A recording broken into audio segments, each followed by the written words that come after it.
un plaisir de vous retrouver ici, sur cette plateforme de partage de la parole de Dieu de prière. Et on va commencer ce matin par rendre grâce au Seigneur. On va célébrer notre Dieu, notre Roi, notre Père, qui est assis dans les cieux, qui règne d'âge en âge, de génération en génération, qui n'a ni commencement ni fin, qui est le Tout-Puissant. On va le célébrer ce matin ensemble. Pendant qu'on commence, tu vas lui adresser des prières d'action de grâce. Lui dire merci pour toutes les choses qu'il a fait pour toi dont tu peux te rappeler. Tu vas les mentionner et tu vas l'honorer pour cela. Et tu vas juste lui dire qu'il est tellement merveilleux, qu'il est tellement bon, qu'il est tellement excellent.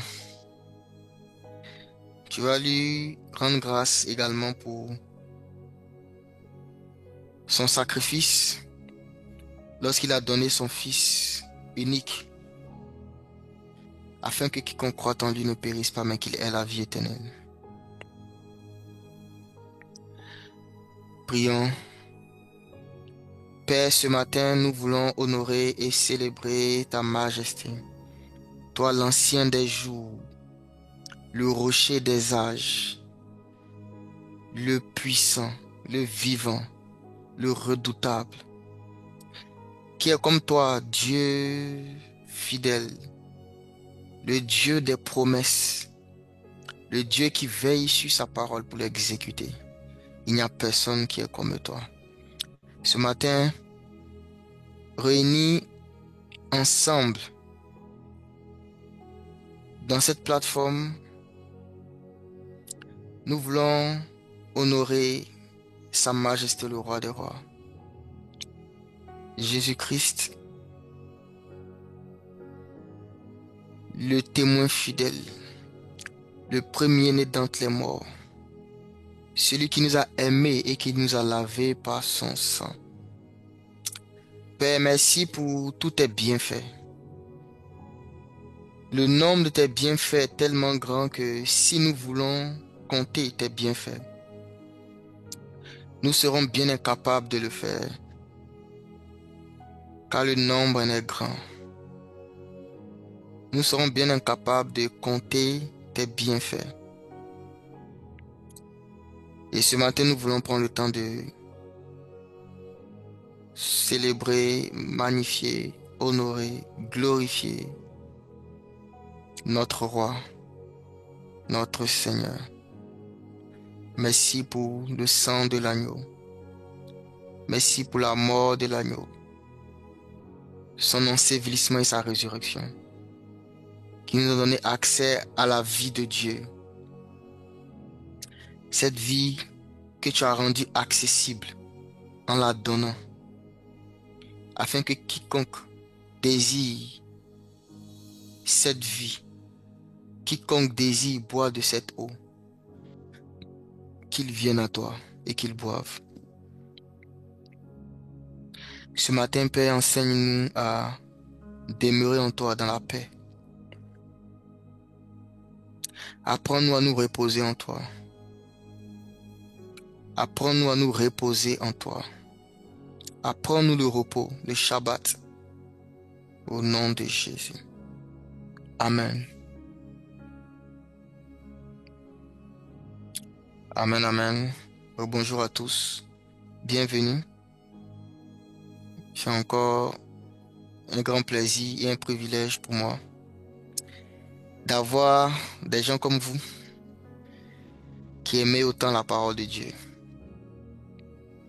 Donc ce matin, on va déguster ensemble la parole.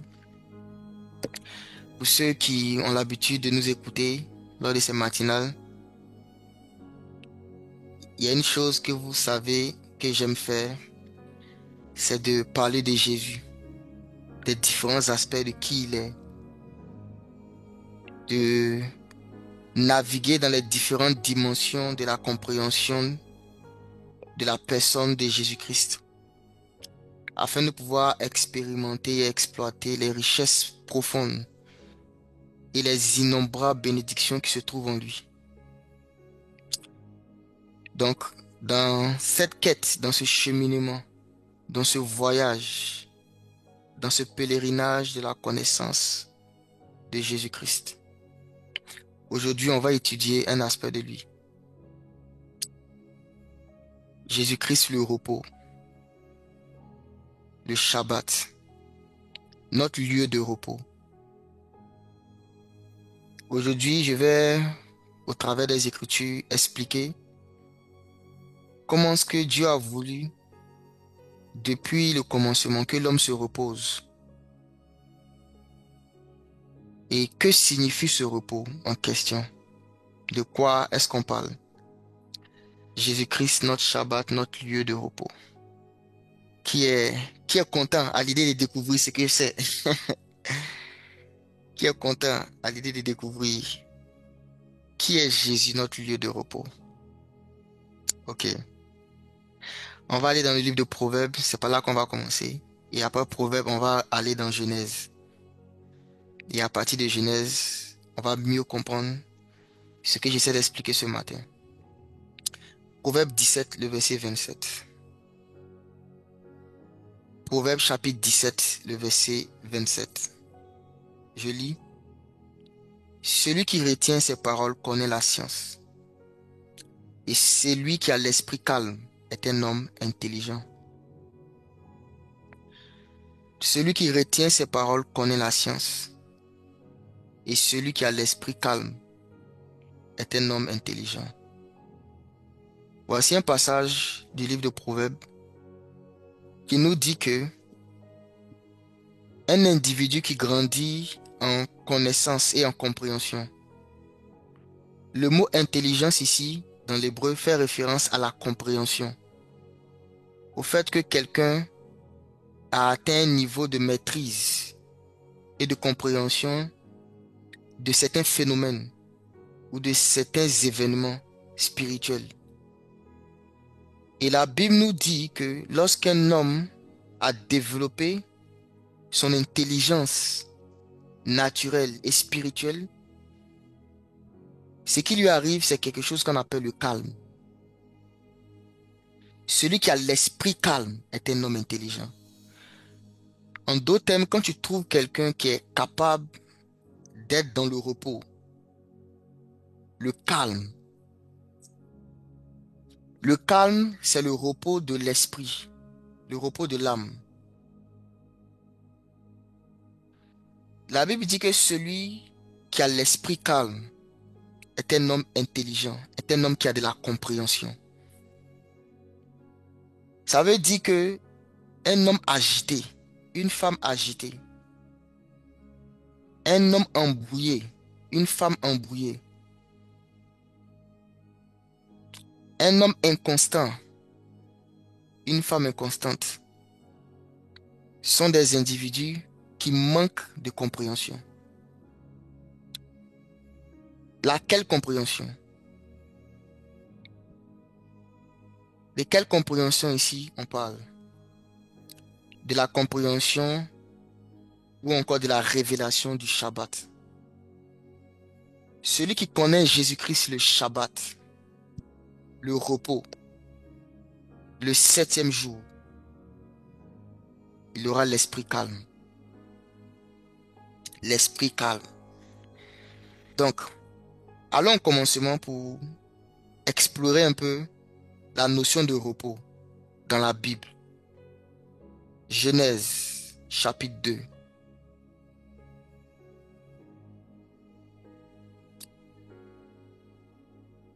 Verset 15. Déjà, dans Genèse chapitre 1, Dieu a dit, faisons l'homme à notre image et selon notre ressemblance afin qu'il domine sur les oiseaux du ciel, sur les poissons de la mer et sur tout animal qui se meut sur la terre. Donc, Dieu a créé l'homme. Dans Genèse 1, le verset 27, la Bible dit, Dieu créa l'homme à son image. Il le créa à l'image de Dieu. Il les créa mâle et femelle. Dieu les bénit. Et on connaît la suite. Et la Bible dit quand Dieu a fini de faire ça, ce fut le 6e jour. Et Dieu dit cela est très bon. Donc, quand Dieu crée l'homme le 6e jour, le premier jour de vie de l'homme, c'est lequelième? Je pose la question comme ça pour voir si vous me suivez. Dieu crée l'homme le 6e jour, à la veille, à la fin du 6e jour. Le premier jour de vie ou encore d'existence de l'homme, c'est lequelième? Le 7e. Ok. Avait dit que vous suivez. Donc, le premier jour de vie de l'être humain, c'est le 7e. Et on va se rendre compte que Dieu sanctifie le 7e jour. Et Dieu déclare que le 7e jour est le jour du repos. C'est le jour du repos. Dieu se reposa de ses œuvres le 7e jour. Après l'avoir sanctifié. Donc, le premier jour de l'existence de l'homme, ce n'est pas le jour du travail. C'est le jour du repos. Un homme qui vient d'être créé, qui n'a fait aucune œuvre, qui n'a fait aucune activité, qui n'a pas travaillé, il commence son existence dans le 7e jour. Dans le 7e jour, le jour du Shabbat, le jour du repos. C'est ainsi que l'homme commence son existence. Et maintenant, Genèse 2, le verset 15, regardez ce qui se passe. Genèse 2, le verset 15, la Bible dit, Dieu prit l'homme. Je vais prendre ça. Dans... Ok. Genèse 2, 15. L'Éternel Dieu prit l'homme et le plaça dans le jardin d'Éden pour le cultiver et le garder. Donc, l'Éternel Dieu prit l'homme qu'il avait créé, pas dans le jardin, parce que beaucoup d'hommes pensent que Dieu a créé l'homme dans le jardin. Non. Dieu a créé l'homme dans les profondeurs de la terre. Selon Psaume 139, il a tissé l'homme dans les profondeurs de la terre. Mais il a pris l'homme qu'il avait créé et il a emmené quelque part. Il a placé. C'est comme ça que lui second traduit. Dans le jardin. Le mot placé ici, si vous l'étudiez dans son sens original dans l'hébreu, c'est le mot yanar. Yanar. Et yanar veut dire fait se reposer. Si vous regardez dans la Strong, vous cherchez le sens de ce mot. Yana veut dire se reposer. Être laissé au repos. Donner du repos. Rendre tranquille. Accorder le repos. Donc, regardez quelque chose qui est très intéressant ici. Si je veux retraduire ce passage en utilisant le sens originel du mot yanar, c'est des choses que vous pouvez vérifier dans l'hébreu. Examinez toutes choses, comme on vous dit. Donc, si je vous dis que ça veut dire se reposer, allez vérifier. Mais j'ai pris le temps de faire ma recherche avant de vous le dire. Yana veut dire se reposer. Donc, Dieu prend l'homme et il le fait se reposer dans le jardin. Donc, je vais ajouter encore une autre couche à ce que j'avais déjà dit tout à l'heure. Il crée l'homme à la fin du 6e jour, afin que l'homme entre dans le jour du repos. Et ensuite, après avoir fait rentrer l'homme dans le jour du repos, il fait rentrer l'homme dans un lieu de repos. Donc, il y a deux choses ici.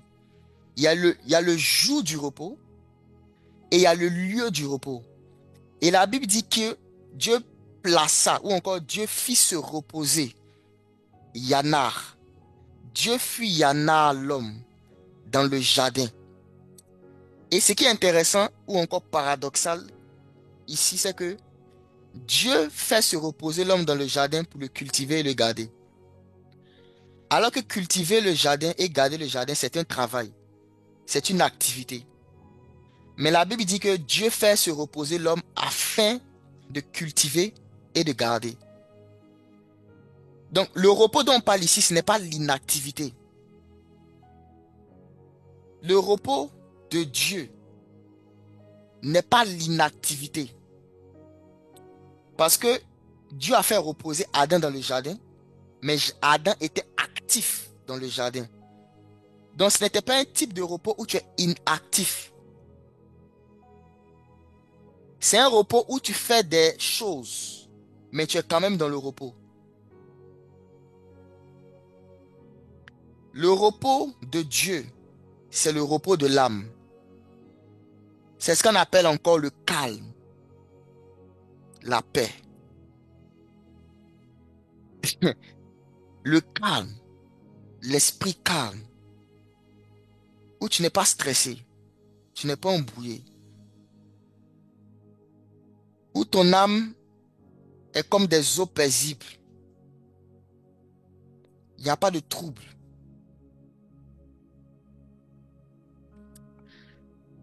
Le repos de Dieu n'est pas l'inactivité.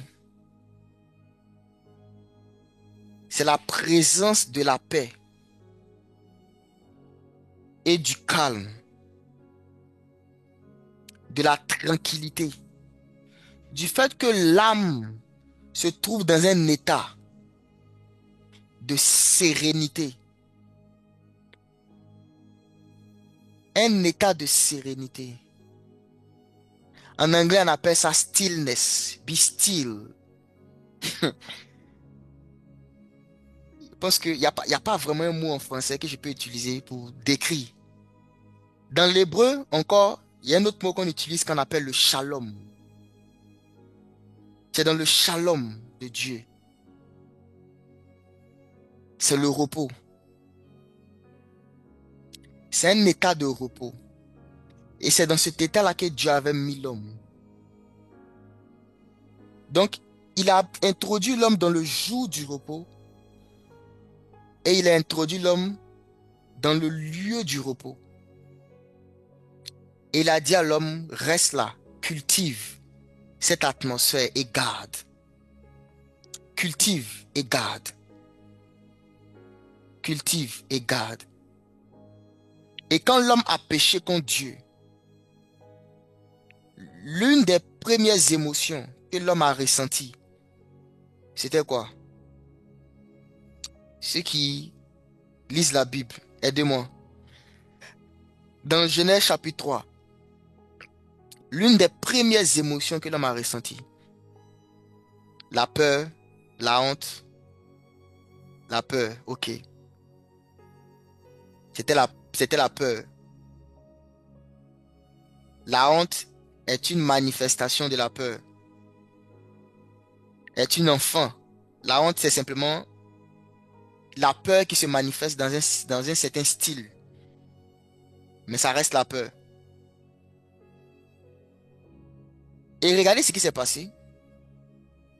Quand l'homme a péché contre Dieu, immédiatement, le repos, le shalom,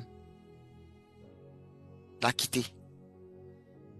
La peur. Quand la peur vient, il n'y a pas le repos. Il n'y a pas le repos.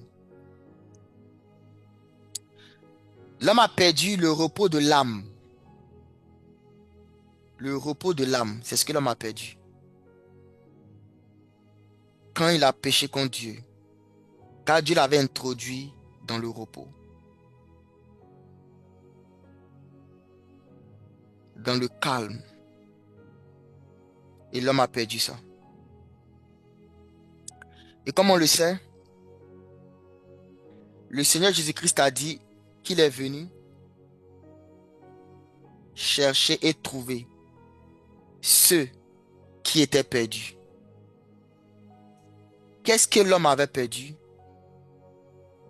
L'homme a perdu la gloire de Dieu. Et parmi les éléments qui constitue la gloire de Dieu, il y a quelque chose qu'on appelle le Shabbat. Et c'est une vérité qui est tellement profonde que, voici maintenant, Dieu choisit un homme par lequel il va envoyer le Messie sur la terre. L'homme de la promesse, Abraham. Et après Abraham, la promesse est transmise à Isaac, ensuite à Jacob. Et Jacob a 12 fils qui sont le fondement de la nation Israël. Et les fils de Jacob se multiplient en Égypte et deviennent une grande nation. Et après avoir été oppressés par les Égyptiens pendant plus de 200 ans, pendant 205 ans précisément, Dieu suscite Moïse qui vient les faire sortir d'Égypte pour les emmener sur une terre où coule le lait et le miel, pour les emmener dans le repos. Pendant qu'ils avaient été affligés en Égypte, Dieu envoie Moïse pour les emmener dans le repos. Et Moïse, sur la montagne, 40 jours après être sorti d'Égypte, leur donne les lois de Dieu, les commandements de Dieu. Et parmi les 10 commandements que Moïse donne au peuple d'Israël, le 4e commandement parle de la loi du repos.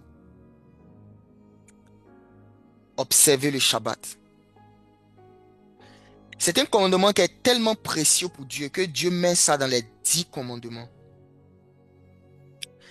Si vous étudiez la loi de Moïse, il y avait plus de 600 lois dans la loi de Moïse.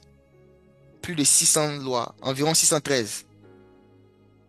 Donc, il n'y en avait pas que 10, comme beaucoup de gens le pensent. Il y en avait beaucoup. Mais les 10, c'était quoi? C'était les plus importants. C'était les plus lourdes. C'était les choses qui avaient le plus de poids dans la loi. Les choses qui avaient le plus de gloire dans la loi. Et dans les 10, le 4e commandement, avant même honore ton père et ta mère, honore ton père et ta mère vient en 5e position. Le 4e commandement, c'est observe le Shabbat. Observer le repos. C'est-à-dire que Dieu commande à l'homme d'être dans le repos. Il commande à l'homme de se reposer. Et c'est pas si vous voyez ça, hein, ceux qui ont beaucoup travaillé. Je ne dis pas que nous sommes sous la loi, mais quand j'étudie la parole, je ne cherche pas forcément à trouver des choses qu'il faut faire, qu'il ne faut pas faire. C'est pas ça le point.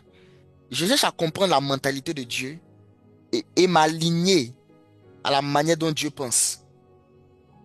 Dieu ne peut pas donner un commandement comme ça s'il n'a pas une vision, une compréhension du repos. Et si je ne comprends pas sa vision du repos, je ne pourrais pas expérimenter les bénéfices qui sont rattachés à ça. Dieu commande les hommes de se reposer. Au point où, quand Moïse a donné la loi, la Bible dit que quelques jours après, il y a un homme qui allait, le jour du Shabbat, aller ramasser du bois. Bon, ça c'était vraiment très prophétique. Hein. C'est trop prophétique à commenter, mais je vous laisse aller réfléchir dessus. C'est un lien avec Jésus. Le gars va ramasser du bois le jour du Shabbat. Et Moïse, Dieu a donné à Moïse qu'on lapide cet homme. On devait lapider l'homme qui allait chercher du bois le jour du Shabbat. Tellement que c'était strict comme commandement. Tu devais te reposer. C'était ça le commandement. Tu dois te reposer. Le Shabbat n'était pas le jour de l'église, comme beaucoup de gens le pensent. C'était pas ça d'abord le but du Shabbat. C'était pas le jour de l'église. Beaucoup de chrétiens pensent que le jour du repos, c'est le jour où on va à l'église. Non, non, non, non, non, non. Le jour du Shabbat, dans la pensée de la loi de Moïse, c'est le jour du repos. On se repose. C'était ça. Donc, le Shabbat était tellement important pour Dieu que Dieu a établi des Shabbats, non seulement toutes les semaines, mais en plus, il y avait 7 fêtes que Dieu avait données à Israël, qui devaient célébrer chaque année. 7 fêtes prophétiques. Et les 7 fêtes-là étaient également des temps de Shabbat. Il y avait la fête de Pâques, la fête des pains sans levain, la fête des prémices, la fête des moissons, la fête des trompettes, la fête des tabernacles. Non, la fête des tabernacles, c'était en dernier.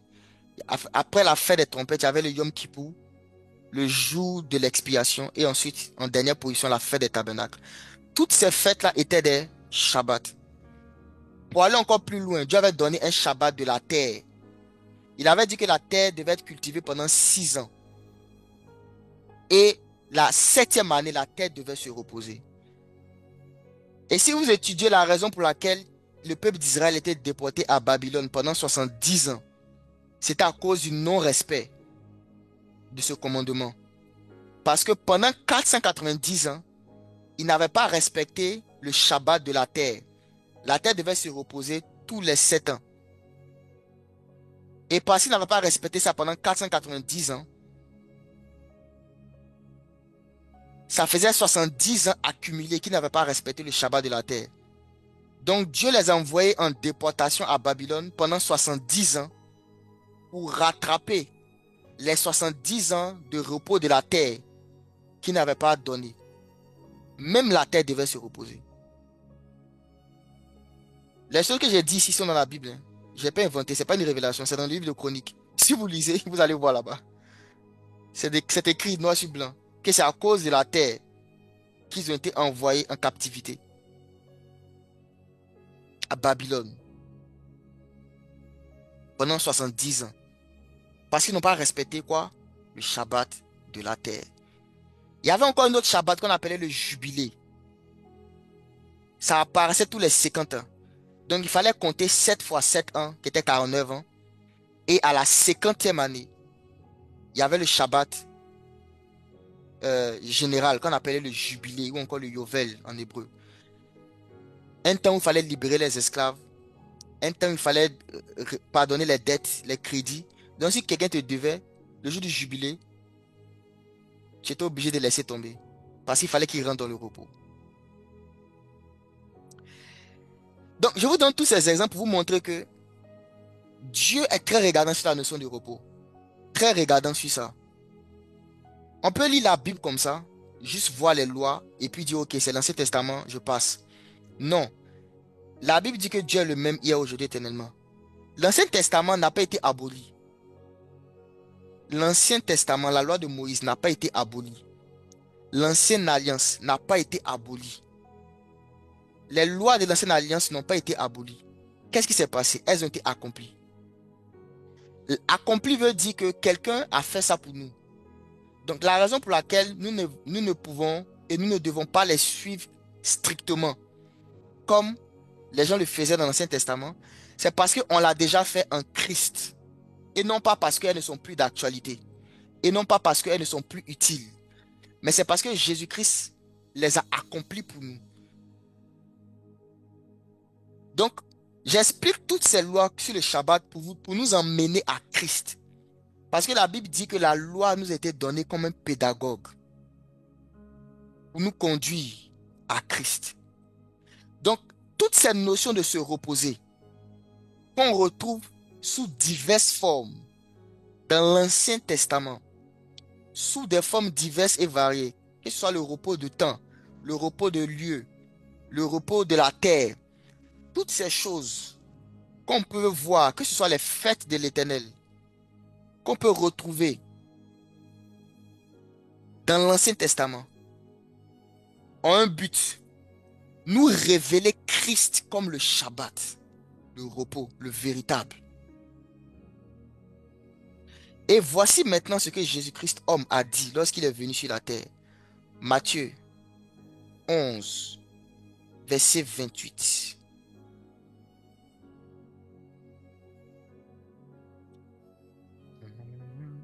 Est-ce que vous êtes avec moi?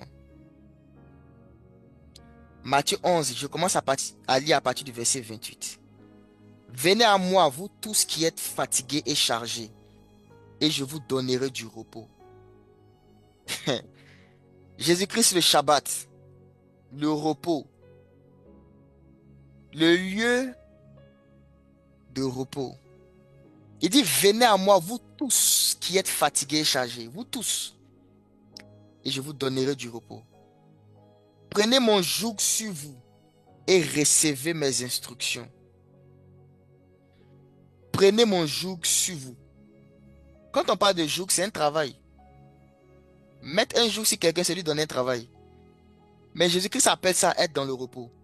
Rappelez-vous de ce que j'ai dit dans Genèse 2. Le repos de Dieu n'est pas l'inactivité. Il va expliquer ce qu'il entend par repos tout à l'heure. Lisons. Car je suis doux et humble de cœur, et vous trouverez du repos pour vos âmes. Le repos de l'âme, la paix, le calme. Il dit, vous trouverez le repos pour vos âmes. Car c'est ce que vous avez perdu par le péché. Mais en moi, vous allez trouver le repos de vos âmes. Donc quand je parle du repos de l'âme, ça ne veut pas dire que Dieu n'est pas intéressé aussi par le repos du corps. Pas du tout. Mais c'est tellement évident que je n'ai pas envie d'insister dessus. Dieu est intéressé par le repos de notre corps. C'est pourquoi il a institué quelque chose qu'on appelle le sommeil. Pour que l'homme se repose. Donc ceux qui n'aiment pas se reposer aussi physiquement, ce n'est pas bon. C'est un principe. C'est un principe. Il faut se reposer physiquement. Mais aujourd'hui, je veux présenter Christ comme celui qui est le Shabbat pour l'âme. Parce que c'est là où c'est beaucoup plus difficile. C'est là où beaucoup de personnes n'expérimentent pas vraiment Dieu. Le repos pour vos âmes. Le repos pour vos âmes. Et j'ai expliqué tout à l'heure que ce repos, c'est simplement le calme. Le calme.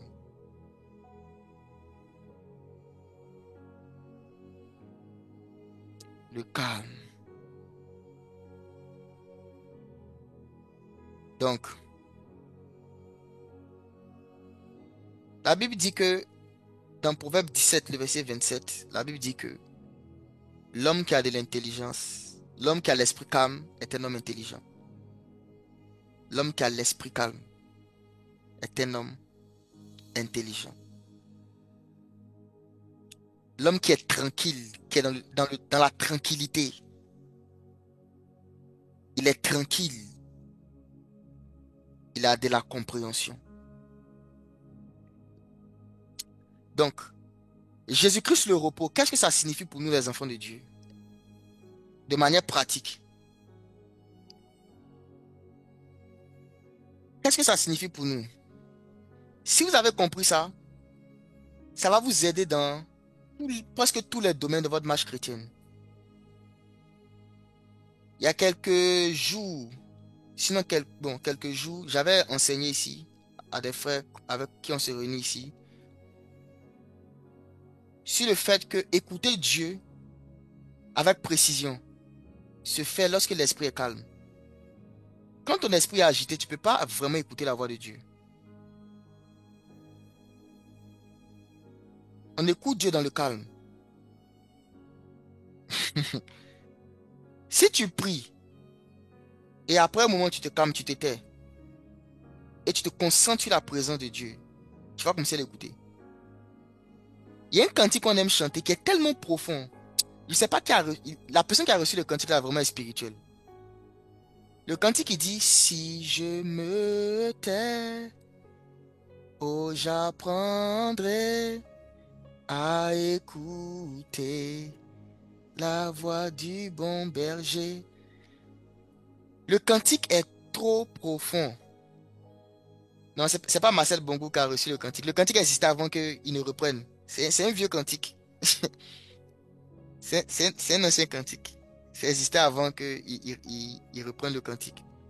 Mais est-ce que vous avez prêté attention aux paroles? Il dit si je me tais. c'est alors que j'apprendrai à écouter. Donc, écouter Dieu se fait dans la tranquillité. Quelqu'un qui est trop agité, il aura du mal à écouter quand Dieu parle.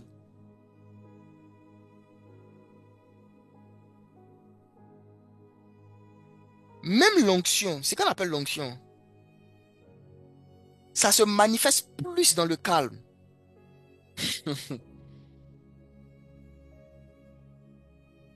La paix de Dieu, le repos de Dieu, c'est quoi? C'est un état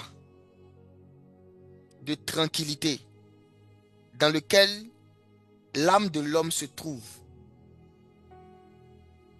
en comptant sur Dieu qui est en train d'agir. Le repos de l'homme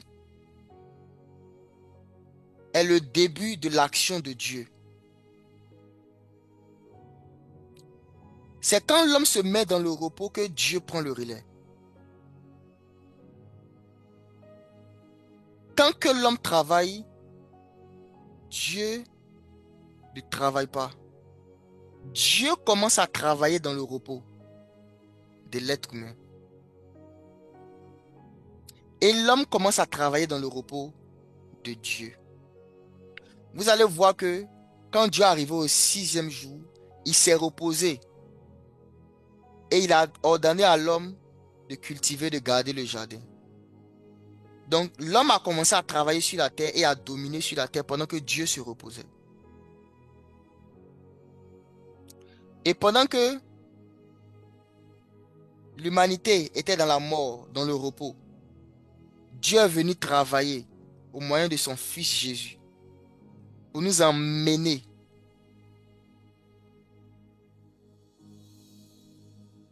Dieu est venu travailler au moyen de son Fils Jésus pour nous emmener au salut. Le salut, c'est le travail de Dieu. Quand on dit que nous sommes sauvés par grâce et que cela ne dépend pas des œuvres, c'est vrai, mais ce n'est pas totalement vrai. Cela ne dépend pas de nos œuvres à nous, mais il y a eu des œuvres de Dieu. La raison pour laquelle on n'a pas besoin de travailler dans le salut, c'est parce que Dieu a déjà travaillé. Quelqu'un a déjà fait l'œuvre. Donc, on n'a pas besoin de travailler parce que pendant que lui travaille, nous, on se repose. Et pendant que nous, on travaille, lui, il se repose. Le repos de Dieu, c'est un état de ton âme dans lequel tu mets ta confiance pleine en Dieu pour régler un problème.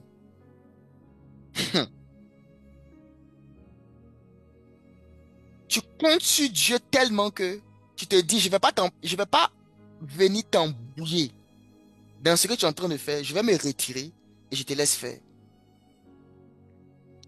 Je vais me calmer et je te laisse faire. Il y a une phrase que le Saint-Esprit m'a dit une fois. Il m'a dit, tout ce que tu cherches à faire, je ne le ferai pas. Fais ce que je t'ai dit et laisse-moi faire ce que j'ai dit que je ferai. Il m'a dit, quand tu prêches l'évangile et que tu cherches à convaincre les gens, tu m'empêches moi de le faire.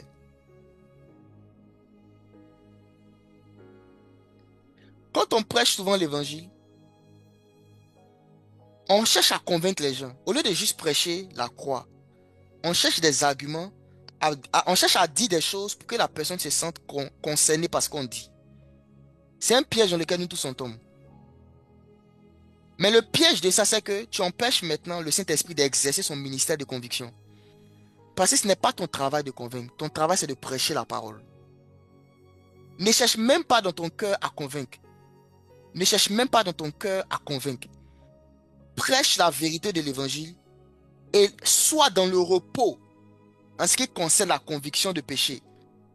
C'est quand tu vas te mettre dans le repos, dans la conviction du péché, que le Saint-Esprit prend le relais. Mets-toi dans le repos. Ça veut dire quoi? Ça veut dire que tu es en paix, tu es tranquille. Et tu te dis, Dieu va faire. Ce n'est pas mon travail. Ce n'est pas mon travail. Je ne peux pas convaincre le cœur de quelqu'un. Je ne peux pas changer la mentalité de quelqu'un. Je ne peux pas changer la perception de quelqu'un. Je ne peux pas convaincre de péché. C'est le travail du Saint-Esprit. Alors, si je veux l'aider à faire son travail, je dois être dans le calme, dans le Shabbat. C'est dans le calme que sera ma force. Regardons cela. Ésaïe 30, verset 15. Ésaïe 30, le verset 15. Vous allez vous rendre compte que servir Dieu n'est pas compliqué. C'est parce qu'on veut faire le travail du Saint-Esprit. Quand on est fatigué, on est embrouillé. Le repos de Dieu est simple. Fais ce qu'il te dit, laisse-le faire le reste. Ésaïe 30, le verset 15. Car ainsi a parlé le Seigneur l'Éternel, le Saint d'Israël. C'est dans la tranquillité et le repos que sera votre salut.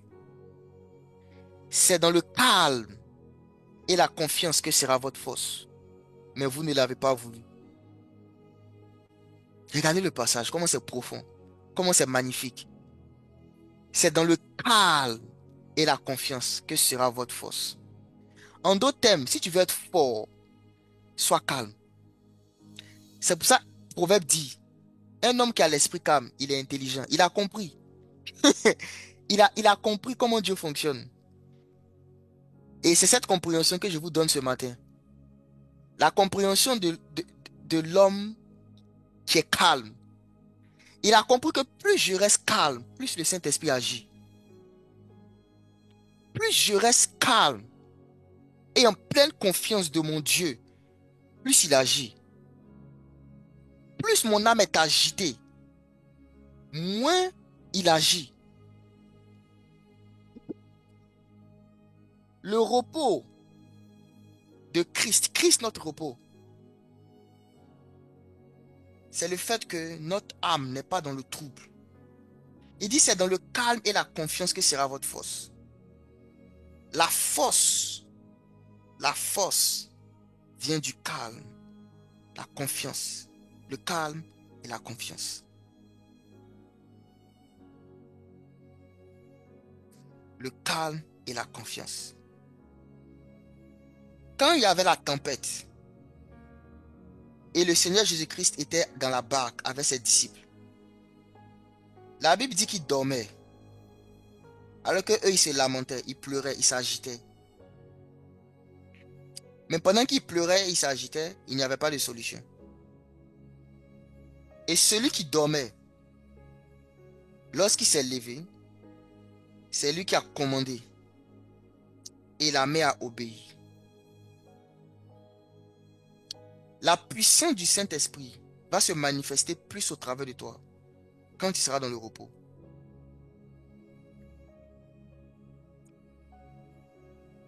Est-ce que vous... Je ne sais pas si vous avez déjà vu cette image-là ou des vidéos où on explique que quand quelqu'un veut se noyer et qu'il ne sait pas nager,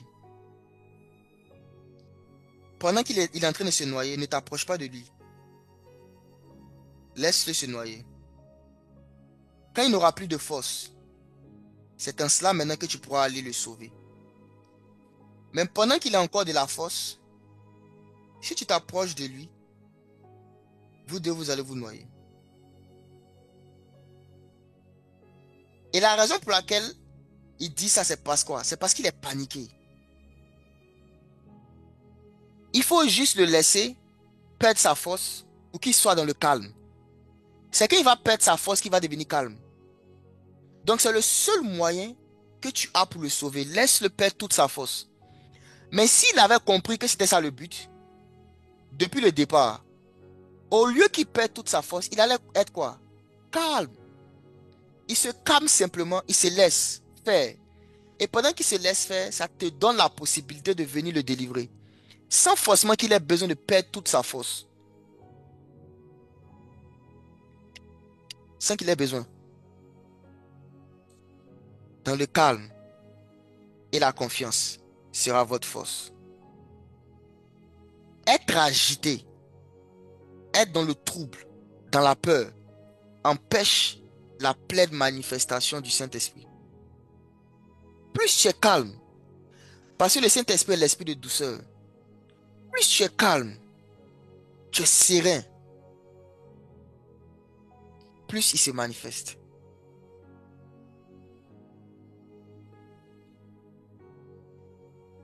C'est ça le repos de Dieu. Tu es dans le repos. Tu es dans Éden. Et c'est à partir d'Éden que tu opères. Il dit, venez à moi, vous trouverez le repos pour vos âmes. Le repos pour vos âmes.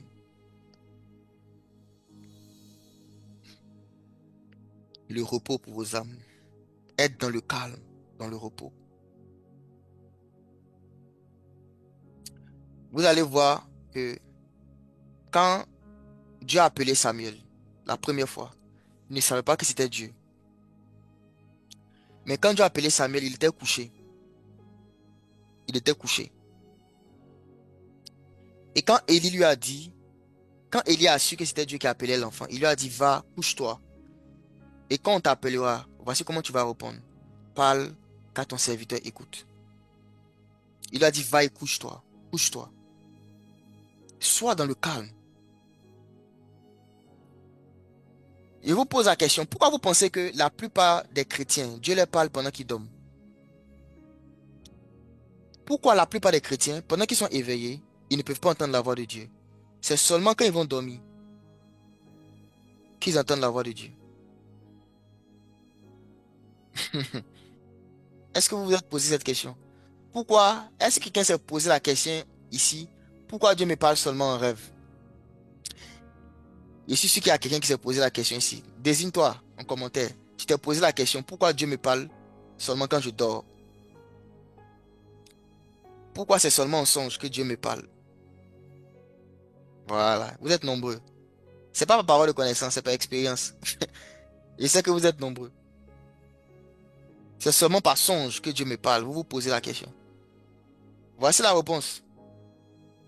C'est le seul moment où vous êtes calme. C'est le seul moment où vous êtes calme. Pendant toute la journée, là, votre esprit est agité. Vous êtes trop agité. Pendant toute la journée. Donc le seul moment où vous êtes calme, Dieu maintenant parle. Il y a trop de bruit dans votre âme pendant la journée. Il y a trop de bruit. Être capable d'entendre la voix de Dieu dans la journée, ça demande un certain niveau de calme. Être dans le repos. Être dans la tranquillité. David dit, l'Éternel est mon berger, je ne manquerai de rien. Il me fait reposer. Il me fait reposer. Il me fait reposer dans de verts pâturages. Il conduit mes pas près des eaux paisibles. Il me fait reposer dans de verts pâturages et me conduit près des eaux paisibles. Il me conduit près des eaux à la paix. Être dans le calme. Ton âme est dans le calme. Malheureusement, j'ai pas forcément le temps d'expliquer comment de manière pratique. C'est des choses que tu peux faire. Ça commence simplement par contrôler tes paroles. Contrôler ce que tu dis. C'est un exercice que tu peux faire sur toi-même pour contrôler ton âme. C'est ce qu'on appelle aussi la maîtrise de soi. La Bible dit que le fruit de l'esprit, c'est la maîtrise de soi. La maîtrise de soi. Ça commence par un exercice simple. Contrôler ce que tu dis. Être capable d'avoir une autorité sur tes propres paroles. Être capable de contrôler tes émotions. Hmm.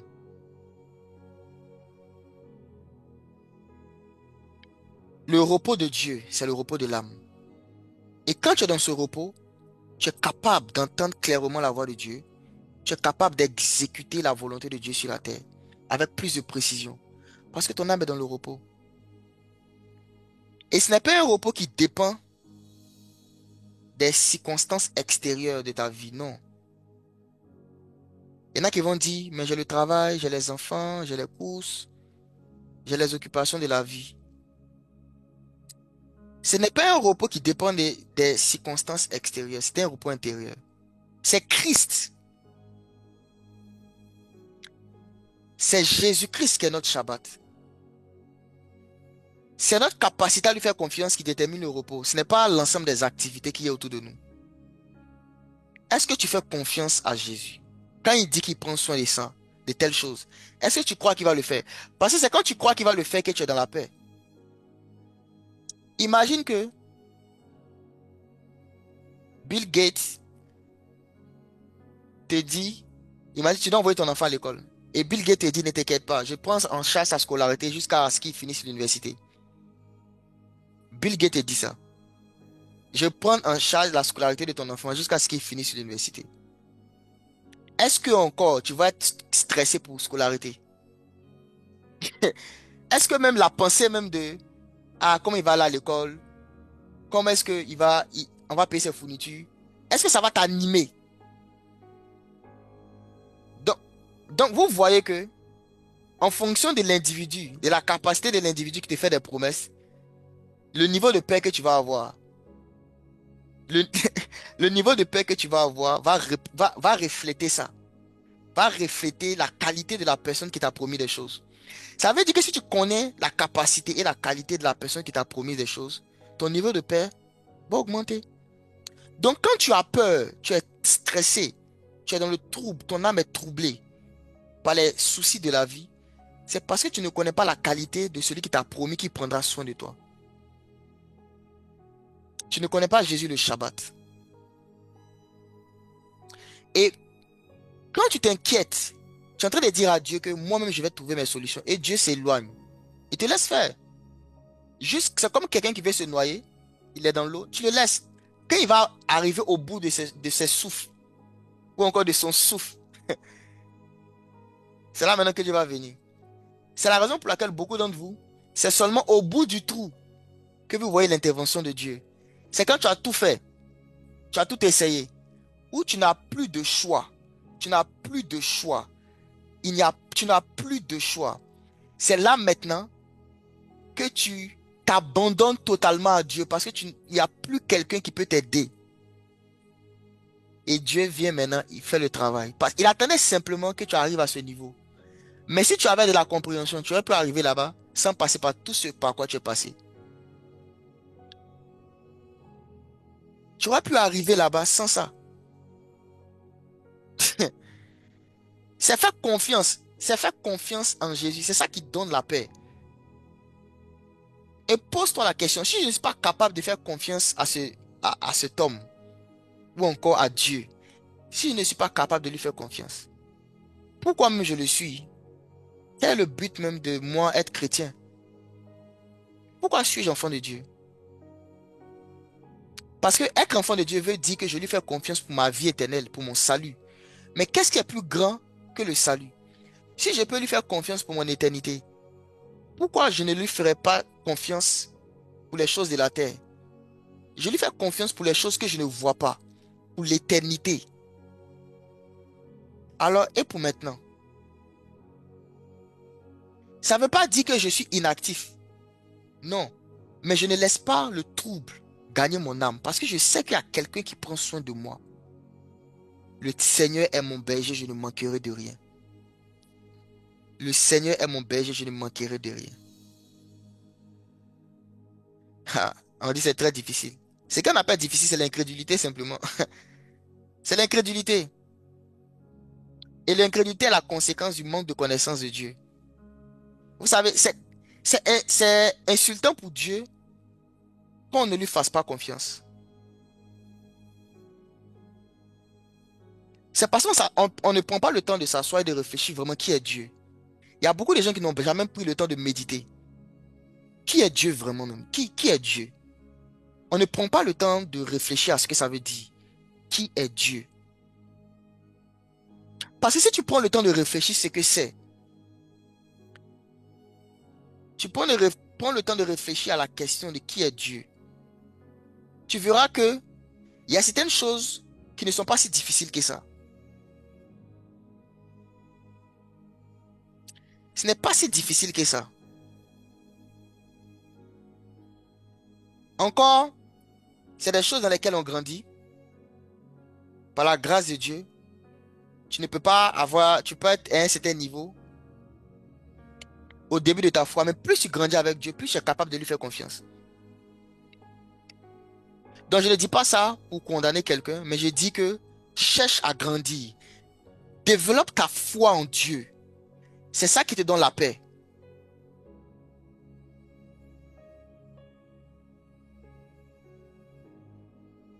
C'est ça qui te donne la paix. Il dit ne vous inquiétez de rien. En- Pour Dieu, en fait, il n'y a rien qui doit t'inquiéter. Ne vous inquiétez de rien. Mais en toute chose, faire connaître à Dieu vos besoins. Donc Dieu veut connaître nos besoins. Il n'a pas dit de ne pas parler de ses besoins, mais il dit de ne pas t'inquiéter. Il dit de ne pas t'inquiéter, c'est tout ce qu'il demande. Il n'a pas dit de ne pas avoir de besoin. Mais ne t'inquiète pas. Et le fait de ne pas t'inquiéter, c'est de savoir qu'il y a quelqu'un. Il y a quelqu'un qui est là, qui t'a promis qu'il veut prendre soin de ça. Ça te met dans la paix. Tu lui rappelles simplement que Père, tu avais dit que tu allais faire ça. Donc, je suis là, je t'attends. Je vais juste dormir. Je vais me reposer. Je vais me reposer, je t'attends simplement. Je vais juste me reposer, t'attendre. Le repos de Dieu. Le repos de Dieu. Le repos de Dieu. Il dit dans le calme et dans la confiance sera ta force.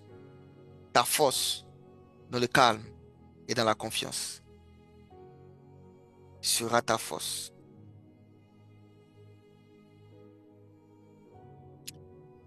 Il y a un passage où David dit, je serai tranquille et je saurai que tu es Dieu.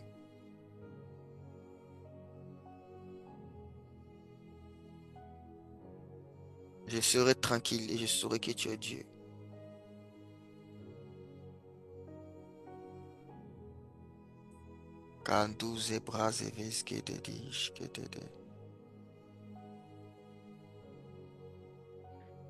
Je serai tranquille et je saurai que tu es Dieu.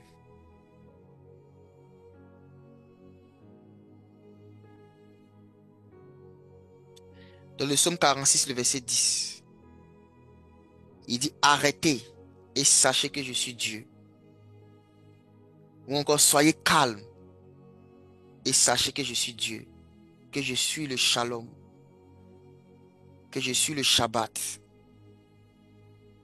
Soyez calme et sachez que je suis Dieu. En d'autres termes, tu ne pourras pas savoir qu'il est Dieu si tu n'es pas calme.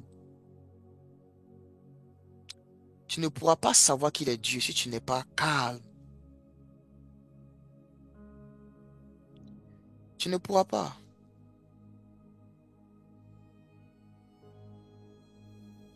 Être calme, ce n'est pas être inactif. C'est faire simplement ce que Dieu t'a dit et le laisser faire ce qu'il a dit qu'il va faire. Il t'a dit de prier, non? Toi, prie. Fais connaître tes besoins à Dieu. Le reste, c'est lui qui s'en charge. C'est ça qui te donne le repos. C'est ça, le fait de savoir ça. Que ce n'est pas à moi de tout faire. Je ne maîtrise pas tout. Ce n'est pas à moi de convaincre les cœurs, de changer les pensées des gens à mon égard. Ce n'est pas à moi de mettre en place des stratégies. Non, je reste dans le calme.